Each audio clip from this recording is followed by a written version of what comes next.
Good evening and welcome to the news at 10.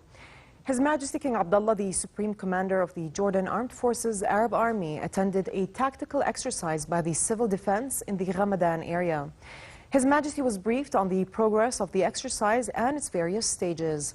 The Supreme Commander watched the training, which simulated tackling wildfires, collapse of buildings, and responding to hazardous materials incidents in multiple locations, including dealing with many injuries. Crew from the ambulance, rescue, firefighting, a hazardous materials response team, and the international search and rescue team joined forces with the Air Force aircraft in responding to firefighting, evacuation, and air ambulance operations.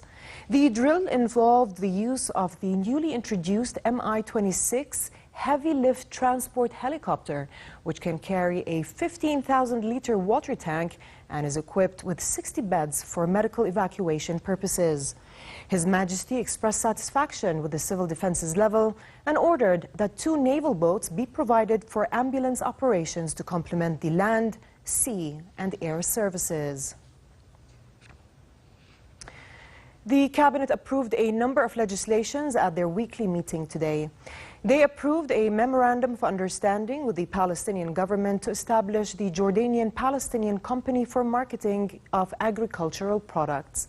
Minister of State for Media Affairs, Mohammed Al-Momani, said the establishment of the company aims to enhance exports of Jordanian and Palestinian agricultural products to foreign markets in solidarity with the Palestinians and support of their economy. The Cabinet also approved a recommendation by the Ministry of Energy and Mineral Resources to establish a social development fund for local community development. The fund will be supported by renewable energy companies operating in the kingdom, whose investments are estimated at hundreds of millions of Jordanian dinars.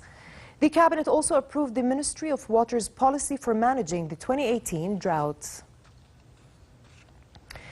Senate President Faisal Al-Fayez praised His Majesty's efforts towards Arab issues. He told a Senate session that during Jordan's presidency of the Arab Summit, the kingdom assumed major responsibilities and made various accomplishments. Al-Fayez also pointed to Jordan's stance in defending Arab causes, including the Palestinian-Israeli conflict, adding that the kingdom will remain a staunch supporter of just causes.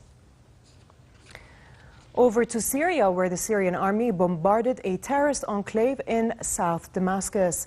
State television said attacks targeted Daesh positions in the Yarmouk camp, the largest Palestinian refugee camp in the country, 2 days after they reportedly agreed to surrender the area to government forces. The terrorists, however, have yet to withdraw from the Yarmouk camp and the nearby Hajar al-Aswad district. Meanwhile, state media said buses transferring other fighters to opposition territory in northern Syria continued to leave today. Foreign ministers from the group of 7 leading industrialized nations united in opposing Russia's behavior, which they said threatened peace and security. At the G7 meetings in Toronto, Canada, a senior U.S. State Department official said there was a unity among the group on opposing what he called Russia's malign behavior.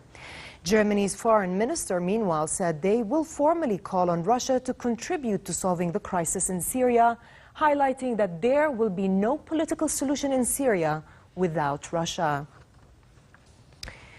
In sports, Japanese team FCCTSR Honda France won the Le Mans 24-hour motor race after fighting off a dramatic comeback from British rivals Honda Endurance Racing.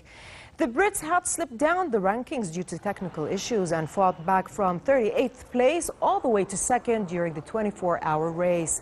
The win was a first for a Japanese team in the endurance racing competition, an event that has been running since the late 70s. Australian pilot Matt Hall claimed victory in the second leg of the Red Bull Air Race World Championship in Cannes, France, edging German Matthias Dolderer in an intense Final Four battle.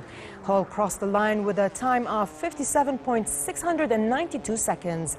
Dolderer finished just 0.072 seconds behind, while American Michael Golian took the 3rd spot.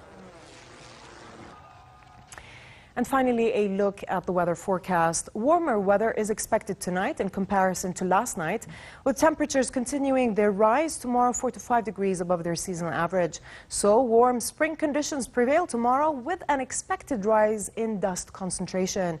Amman can expect a high of 28 degrees Celsius and a low of 15 degrees at night, while in the Gulf of Aqaba it will be hot with daytime highs of 32 degrees and lows of 18 at night. With this, we come to the end of tonight's news. I'm Dan Abu Sham. Thanks for watching and have a good night.